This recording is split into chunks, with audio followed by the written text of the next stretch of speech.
The most important 6 marker questions for your English board exam. अब तुमने सारी literature तो पढ़ ली, फ्लेमिंगो, विस्तास, पोएम सब कुछ पढ़ लिए, बट 6 मार्कर के क्वेश्चन में 2 पेज का आंसर कैसे लिखकर आओगे in order to get a complete 6 out of 6। And 6 marker के क्वेश्चन सीबीएसई बहुत कनिंगली प्लान करता है और वो तुम्हें कभी भी डायरेक्ट क्वेश्चन नहीं देखता। अगर तुम पिछले साल के past sample papers, question papers या फिर इस साल का latest CBSE release sample paper देखोगे तो 6 मार्कर के क्वेश्चन बहुत टफ है।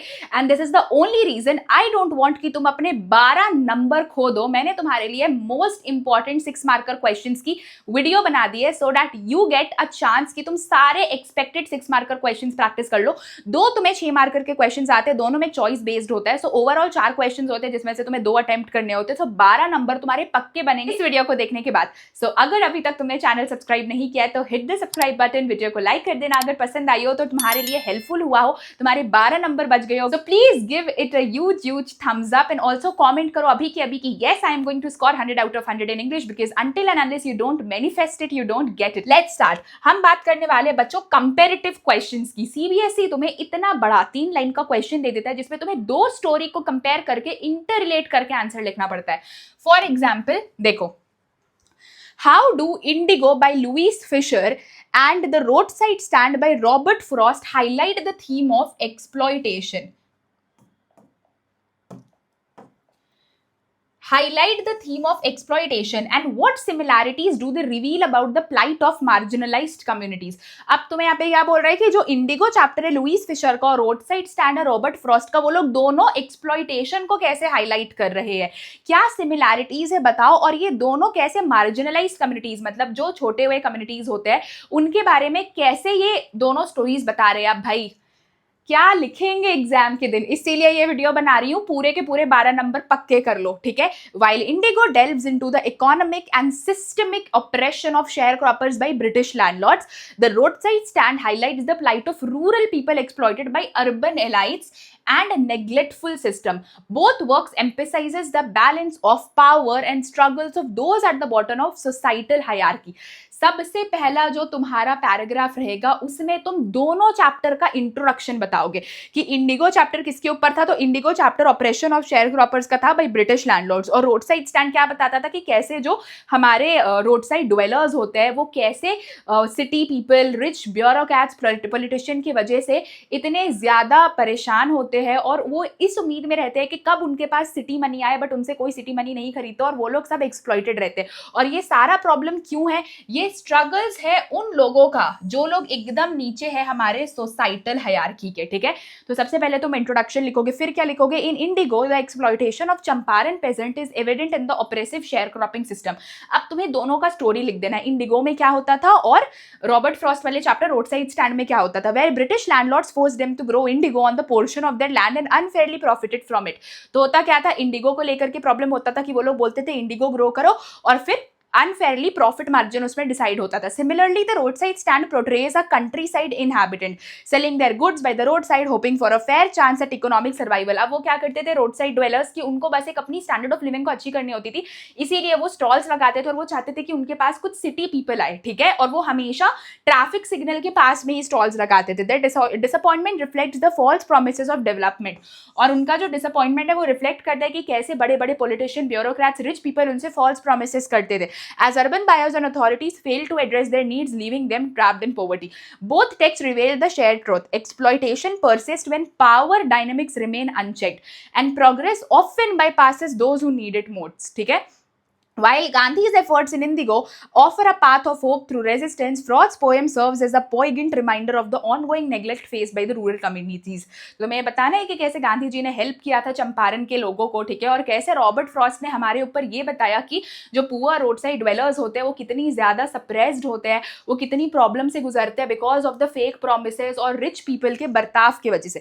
Together they highlight the importance of empathy, equity and advocacy in the combating exploitation. Mark my words here, in video में से जितने भी मैं तुम्हें क्वेश्चन करवा रही हूँ तुम्हें एटलीस्ट 2 से 3 क्वेश्चन इस वीडियो से सेम पेपर में देखने को मिल जाएंगे या इसी चीज को थोड़ा सा मोल्ड कर दिया जाएगा।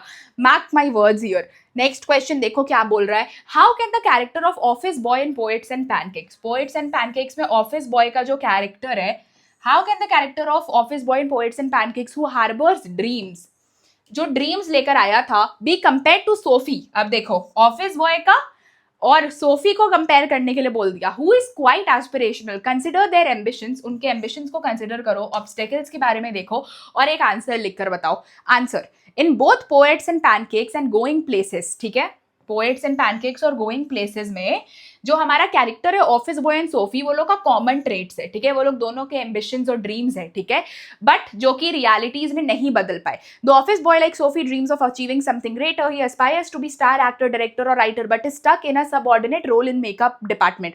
Similarly, Sophie dreams of running a boutique or becoming an actress, yet is constrained by financial limitations and family's expectation.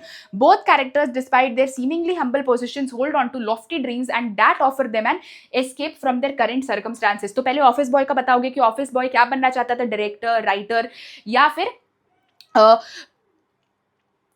Star actor, ठीक है, बट वो क्या बन गया, ऑफिस बॉय बन गया, ठीक है, और मेकअप रूम में फंसा रहता है। और सोफी क्या करना चाहती थी, या तो एक एक्ट्रेस बनना चाहती थी, एक बड़ा सा बुटीक खोलना चाहती थी, डैनी कैसे को डेट करना चाहती थी, बट अल्टीमेटली वो ईयर मार्क्ड है बिस्किट फैक्ट्री में काम करने के लिए और उसके पास इतने पैसे नहीं है कि वो सारी चीज कर पाए। तो दोनों के बारे में लिखना। However while Sophie is often dismissive of the practicality of her ambitions, focusing instead on grand ideals, the office boy seems more realistic.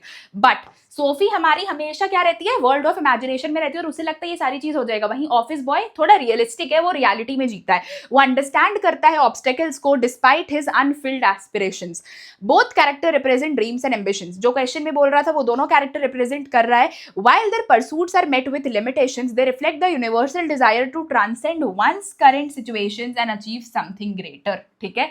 तो देखो कैसे आंसर फ्रेम करना है बच्चों, यही वाले तो 6 मार्कर में क्वेश्चन देकर सीबीएसई फंसाता है। Analyze the poems A Roadside Stand and Aunt Jennifer's Tiger for the theme of inequality, its impact on the bearers.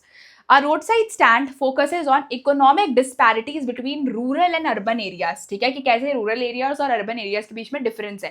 और आंट जेनिफर टाइगर बेसिकली क्या बताता है कि जो हमारी आंट जेनिफर है वो अपने हस्बैंड की वजह से कितनी ज्यादा परेशान है और उनका weight of heavy wedding ring के बारे में तुम्हें बताया गया है, ठीक है। Aunt Jennifer tiger delves into the gender based inequalities within marriage and society, gender based inequalities के बारे में बताया गया। अब देखो रोड साइड स्टैंड के बारे में तुम ऐसे 5 पॉइंट्स लिख देना, ठीक है, मैं तुम्हें ये पूरी पीडीएफ दे दूंगी, तुम रोड साइड स्टैंड के बारे में 5 पॉइंट्स लिख देना। आंट जेनिफर के बारे में ऐसे पॉइंट्स लिख देना कि आंट जेनिफर में कैसे बताया गया आंट जेनिफर का operation because of her marriage reflects on the expectations and restrictions, women कैसे इनइक्वल है बहुत चीजों में कंपेयर टू मैन, ठीक है। कैसे बताया गया कि उन्होंने एक टाइगर बनाया, ठीक है, जो उनके इनर फीलिंग्स को रिप्रेजेंट करता है। Impact on bearers, a road side stand rural folk are portrayed as struggling to make ends meet due to economic disparities leading to feelings of frustration and helplessness. Aunt Jennifer क्या बताती है, अपनी oppression और suppression बताती है। Both sets bearer face psychological emotional toll of their respective inequalities, दोनों कुछ कुछ इनइक्वालिटीज के बारे में बता रहे हैं कि वो कैसे ऑपरेस्ड और सप्रेस्ड है। तो देखो आंसर्स कैसे लिखते हैं, इसकी पूरी पीडीएफ मैं तुमको डिस्क्रिप्शन बॉक्स में दे दूंगी, मैं तुम्हें बस एक आइडिया समझा रही हूँ that how you have to write answers, ठीक है। देखो, how do the characters of Sophie from going places and Subbu from poets and pancakes compare and contrast in terms of aspirations. Same question है जो मैंने अभी तुम्हें सिखाया था, ठीक है, कि सोफी और सुब्बू के बारे में तुम्हें बोल सकता है, ठीक है, फर्स्ट क्वेश्चन वाला ही क्वेश्चन है। नेक्स्ट हमारा देखो लास्ट लेसन और लॉस्ट स्प्रिंग। लास्ट लेसन और लॉस्ट स्प्रिंग दोनों में थीम ऑफ लॉस है। थीम ऑफ लॉस कैसे है बच्चों, लास्ट लेसन में बोलो कि लैंग्वेज जा रही है और लॉस्ट स्प्रिंग में ये दोनों का बचपना खत्म हो गया है, साहिब और मुकेश का, because they are so poor, वो इतने पुअर है कि उनके पास खाने को पैसा नहीं है, जूता पहनने के लिए पैर में पहनने के लिए जूते चप्पल नहीं है, ठीक है, अगर हम साहिब की बात करें। और मुकेश, वो लोग तो भाई एक विशियस साइकिल में फंस गया जिसमें सबको बैंगल मेकर्स ही बनना है, तो वहां पे वो अपना बचपना खो रहे हैं और लास्ट लेसन में वो अपना फ्रेंच लैंग्वेज खो रहे हैं। तो पहले लास्ट लेसन के बारे में इंट्रोडक्शन लिखना, फिर तुम इसके बारे में लिखना लॉस्ट स्प्रिंग के बारे में, फिर दोनों को कनेक्ट करके बताना जैसा यहाँ क्वेश्चन में कनेक्ट किया गया। हमेशा स्टार्ट करोगे बोथ अल्फोंस डॉडेट, राइटर का नाम याद रखोगे, अल्फोंस डॉडेट का लास्ट लेसन और एनीस जंग का लॉस्ट स्प्रिंग पोर्ट्रे करता है theme of loss but in different ways. In the last lesson, Daudet focuses on the sudden loss of language due to German occupation in Alsace. The French villagers who never valued their mother tongue. अब तुम्हें सारी चीज बतानी है कि उस दिन जो फ्रेंच के हमारे ओल्ड पीपल थे वो सारे बेंच क्लास में बैठे थे। फ्रांस जिसको कभी भी लैंग्वेज अच्छा नहीं लगता था वो कितना ज्यादा इमोशनल हो गया था और उसके लिए ये सारे वर्ड्स एक थंडर क्लैप की तरह थी, ठीक है, तो वो सारी चीजें तुम्हें लिखनी है। Mister Hamel's last lesson is filled with regret, neither teacher nor student realise the worth of their heritage until it was too late. The sense of collective helplessness portrays the pain of losing something. On the other hand, loss spring economical और social loss के बारे में बताते हैं जिससे उनका बचपना छिल जा रहा है। साहिब जो कि क्रैक पिकर था और मुकेश एक बैंगल मेकर की फैमिली था, वो लोग दोनों की ड्रीम्स थे, जॉयफुल लाइफ था, बट उनका चाइल्डहुड एक विशियस साइकिल में फंस गया। तुम्हें वो सारी चीजें लिखनी है और फिर दोनों स्टोरी को इंटरलेट कर देना है कि भाई दोनों में थीम ऑफ लॉस है, ठीक है। Deep water and tiger king, triumph versus arrogance, ठीक है। डीप वाटर और टाइगर किंग, अब डीप वाटर में क्या होता था कि उसको पानी से डर लगता था, लेकिन फिर उसने क्या किया कि अपने डर को भगाने के लिए स्विमिंग क्लासेस ज्वाइन की, अलग अलग वो जो हमारा लेक था, ठीक है, उस लेक में जाकर के उसने पूरा 360 डिग्री लेक में स्विमिंग किया अपने फियर को हटाने के लिए, ठीक है। और वही जो तुम्हारा टाइगर किंग में एरोगेंस दिखाया गया है कि कैसे एस्ट्रोलॉजिस्ट के प्रेडिक्शन को डिफीट करने के लिए जो हमारे किंग थे वो टाइगर हंटिंग को किस लेवल पे ले गए। William Douglas deep water and Kalki's tiger king differ sharply in their treatment of human challenges. Douglas narrates his personal battle against the fear of water which developed from childhood incidents. Instead of surrendering, he chose to face it with courage and determination. His training in the pool step by step transformed his fear into confidence. बताओ कि उसने कैसे determination और करेज से अपना fear हटाया। वहीं कल्की में टाइगर किंग जो था एक सटायर था ह्यूमन एरोगेंस के ऊपर। द महाराजा वॉन्ड, महाराजा को बताया गया था कि भाई 100वें टाइगर से आपकी जान जाएगी, ठीक है। स्टिल महाराजा ने बोला let the tigers be aware. He sets out to kill 100 tigers and eliminates 99 but ironically dies due to a wooden toy tiger. But उनके डेथ की हो गए एक वुडन टॉय टाइगर की वजह से। His downfall proves that destiny can not be manipulated and arrogance leads to destruction. The two narratives thus reflect different outcomes of human effort. दोनों different outcomes दिखाते हैं, एक में ट्रायम्फ एक में arrogance. Douglas achieves victory by fighting his inner fear. Douglas को victory कैसे मिला? अपने डर से जीतकर, ह्यूमैनिटी और पेशेंस के साथ। While the tiger king meets Doom, tiger king की हार हुई अपने प्राइड और ईगो की वजह से। Together they show that true success lies in courage, resilience and humility, not in vanity और ब्लाइंड डिफायंस ऑफ फेट। देख रहे हो भाई कैसे आंसर्स लिखने पड़ेंगे। मैं तो बोलूंगी ये पीडीएफ में दे रही हूं, कुछ कुछ चीजें रट लेना। माई मदर एट 66, ठीक है। और आई गेस इसमें कुछ प्रॉब्लम है क्योंकि फोटोग्राफ तो बच्चों तुम्हारा पहले का कोई चैप्टर है, आई गेस 10th में ये चैप्टर है फोटोग्राफ। कोई बात नहीं, शायद मेरे पीपीटी मेकर से गलती हो गई होगी। 10th की भी बहुत सारी पीडीएफ्स बनती है ना। सो माई मदर एट 66 के ऊपर भी क्वेश्चन आ सकता है, ठीक है। My mother eight 66 and thing of a beauty के ऊपर क्वेश्चन आ सकते हैं कि कैसे ब्यूटीफुल थिंग्स के बारे में बताया गया, क्योंकि मदरहुड भी एक बहुत beautiful relation and thing of beauty में ब्यूटीफुल थिंग्स के बारे में बात करें। सो इसके ऊपर क्वेश्चन आ सकता है। देखो the rat trap and third level, rat trap and third level में इल्यूजन और रियलिटी के ऊपर क्वेश्चन आ सकता है। तो वो तुम्हें देखना है कि सेल्मा लागरलॉफ का रैट ट्रैप और जैक फिने का थर्ड लेवल एक्सप्लोर करता है illusion and reality. The rat trap presents life as a metaphorical rat trap where materialism and greed lure people in like a bait. Worldly pleasures हमारे लिए एक बेट की तरह काम करते हैं और मेटाफोरिकल रैट ट्रैप की जैसा ये एक चीज है। Peddler once trapped in poverty and crime gets a chance for redemption when Edla treats him with dignity. जो पेडलर एक चोर था, बहुत गलत गलत काम करता था, जब उसको एक कैप्टन के जैसा ट्रीट किया गया, एडला ने उसे ट्रीट किया काइंड लव के साथ, तब पेडलर एक कैप्टन में ट्रांसफॉर्म हो गया, ठीक है। Illusion in this story is the believe that wealth and possessions bring happiness. Wealth की वजह से हैप्पीनेस आता है, whereas reality shows that compassion, ये तो हम जानते हैं वेल्थ की वजह से हैप्पीनेस आता है, लेकिन कंपैशन और काइंडनेस की वजह से भी लाइफ एनरिच हो जाता है। वहीं थर्ड लेवल में बच्चों जो हमारे चार्ले थे वो मॉडर्न लाइफ के टेंशन, फियर, प्रेशर, एंजाइटी से बचने के लिए एक न्यू एस्केपिज्म वर्ल्ड बना लेते हैं, the third level. He longs to escape the harsh realities of modern life, ठीक है, गेल्सबर्ग। और वो क्या कहाँ जाना चाहते हैं? पीसफुल टाउन में ऑफ गेल्सबर्ग 1890s। दो others dismiss it as imagination, the story leaves the reader questioning the boundary between illusion and reality. It symbolizes escapism and human desire for a simpler life। फिर दोनों को connect करके question से ही बता देना कि हाँ दोनों में ये चीज बताई जा रही है, ठीक है। Compare and contrast the characters of Sahib and Mukesh. अब साहिब एंड मुकेश के बारे में तुम्हें कैरेक्टर कॉन्ट्रास्ट करना है। तो साहिब कैसा था बच्चों? Saheb and Mukesh are protagonist from the chapter the lost spring. लिखा किसने? अनीस जंग ने। Both are children living in poverty longing for a better future but their approach and circumstances differ, ठीक है। बट उनका अप्रोच और सर्कमस्टांसेस बिल्कुल डिफर करता है। साहिब एक रैक पिकर है, ठीक है, सिमापुरी दिल्ली का। साहिब की लाइफ में बहुत ज्यादा प्रॉब्लम है, ठीक है, बट उन लोगों के लिए रैक पिकिंग एक गोल्ड की तरह होती है। Pursuit seems aimless as he scavengers for his survival. Scavengers का मतलब स्क्रंज करता है वो, मतलब कूड़ों कचड़ों में अपनी जिंदगी के लिए। He is innocent and aware of his rights yet his eyes reflects hope and longing of a better life. Although he gets a job at the tea stall, भले उसे टी स्टॉल में जॉब मिल जाती है but he was not happy क्योंकि अब वो अपना ही मास्टर नहीं रहा, उसे किसी के अंडर काम करना पड़ता है, ठीक है।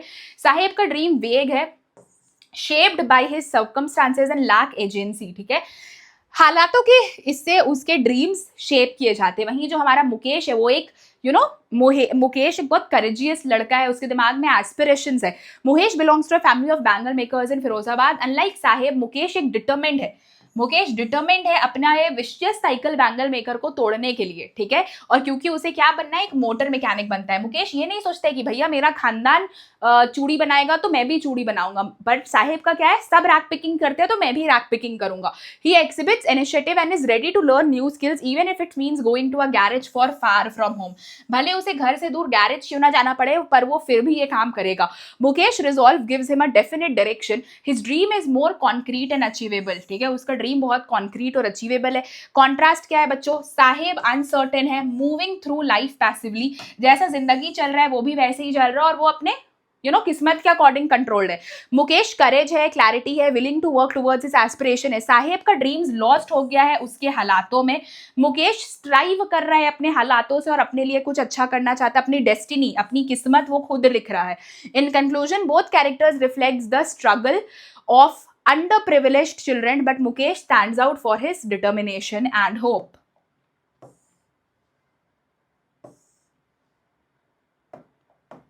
नेक्स्ट क्या है, the tiger king and enemy, power and responsibility. Tiger king और एनिमी के बारे में तुम्हें एक कॉन्ट्रास्टिंग चीज बताना है कि कल्कि का जो टाइगर किंग था और enemy Pearl Sydenstricker Buck ने लिखा था, दोनों पोर्ट्रे करते हैं authority but used in a different ways. दोनों में अथॉरिटी है बट अलग अलग तरीके से। In the tiger king maharaja misuses his power. तुम्हें पता है महाराजा ने कैसे अपने पावर्स को मिसयूज किया, ठीक है। हिज एरोगेंस और प्राइड के ही वजह से उनकी डेथ चली गई, लोगों का वेलफेयर नहीं हो पाया, ठीक है, और अल्टीमेटली उनका डाउनफॉल हो गया। In contrast doctor Sadao enemy chapter में जो है डिमॉन्स्ट्रेट करते हैं responsibility, integrity despite his social position and dangers he faces as a skilled doctor and respected citizen he chooses to save the life of a wounded enemy. कहीं ना कहीं enemy chapter में उन्होंने हर चीज से ऊपर ह्यूमैनिटी को रखा था, ठीक है, because of his profession ethics and humanitarian values. Thus while the tiger king represent the misuse of power driven by arrogance, doctor Sadao represents the responsibility use of authority guided by compassion and moral duty, ठीक है। फिर तुमसे Indigo और enemy के बारे में बोला जाएगा कि मॉरल करेज कैसे दिखाया गया है, ठीक है। तो तुम इंडिगो और एनिमी को कंपेयर कर देना। Both Louis Fischer indigo and Pearl Sydenstricker Buck's the enemy highlight the theme of moral courage. दोनों में मॉरल करेज दिखाया गया है। Standing by one's principle despite pressure, ठीक है। तो दोनों में कहीं ना कहीं करेज दिखाया गया है। भाई इंडिगो में भी गांधी जी का और सारे पेजेंट्स का, और एनिमी चैप्टर में डॉक्टर सदाओ और उनकी वाइफ का। In Indigo Mahatma Gandhi supports the oppressed peasants of Champaran who were forced by British planters to grow indigo under exploitative conditions. कैसे इंडिगो उन्हें ग्रो करने के लिए मजबूर किया जाता था एक्सप्लॉयटेटिव कंडीशंस में, वो सारी चीजें तुम्हें बतानी है। Who were forced by British planter to grow indigo under exploitative conditions. Gandhi ji refuses to obey the unjust order to leave the district and instead chooses to face trial. His courage and commitment to truth inspire the peasants to unite and demand justice, ultimately leading to reforms. ठीक है, तो क्या क्या चीजें हुई तुम्हें वो बताना है। Similarly, in the enemy, Dr. Sadao faces a moral dilemma. Dr. Sadao के पास एक moral dilemma आया when he discovers a wounded American soldier. जब उन्होंने एक wounded American soldier को देखा, उस टाइम पे जब जापान और अमेरिका का वॉर था, स्टिल उन्होंने अपने ह्यूमैनिटेरियन ग्राउंड्स को सबसे ऊपर रखा और अपने एनिमी की हेल्प की। Despite knowing that helping the soldier could put his life at risk, Sadao treats him because of his duty as a doctor and believes in humanity. Both texts show that true courage lies in following ethical principles even when circumstances make it difficult or dangerous. ठीक है, तो तुम्हें in short contrast वाले questions में, comparative questions में दोनों के बारे में लिखना है। दोनों के बारे में फैंसी लाइंस लिखोगे बच्चों, एक नंबर नहीं कटेगा। ये पीडीएफ की लिंक मैं डिस्क्रिप्शन बॉक्स में दे दूंगी। लर्न इट, 2 दिन है, लर्न इट, ठीक है, हो जाएगा। कुछ कुछ लाइंस ही ध्यान रखने हैं ना। और देखो क्वेश्चंस यूजुअली 2-3 चैप्टर से ही रिपीट हो रहा है, सारे के क्वेश्चंस नहीं है। ट्रस्ट मी, अगर इतना कर लिया तो 6 नंबर में बिल्कुल स्ट्रगल नहीं करोगे और अच्छे से 1 से 1.5 पेज का आंसर लिखकर आ जाओगे। वीडियो अच्छी और हेल्पफुल लगी और अभी तक मेरे चैनल पे तुम फर्स्ट टाइम ऐसे क्वेश्चंस देख रहे हो, क्योंकि अभी तक मैंने तो नहीं देखा किसी और ने इस टाइप के क्वेश्चंस डाले हैं। आई रियली वांट कि तुम्हारा 1 नंबर भी नहीं कटे, इसके लिए 1 लाइक तो बनता है। चैनल को सब्सक्राइब कर देना, do hit the bell icon की तुम्हें सारी अपडेट्स मिले। अभी रेगुलरली 12 तारीख को एग्जाम है, 11 तारीख के रात तक तुम्हारे लिए ऐसे ऐसे कंटेंट आते रहेगी कि इंग्लिश में तुम्हारा 1 नंबर नहीं कटेगा। So manifest it now. Yes, I am going to score 100 out of 100 in English. और इसी के साथ बाय बाय, मिलते हैं अगली वीडियो में।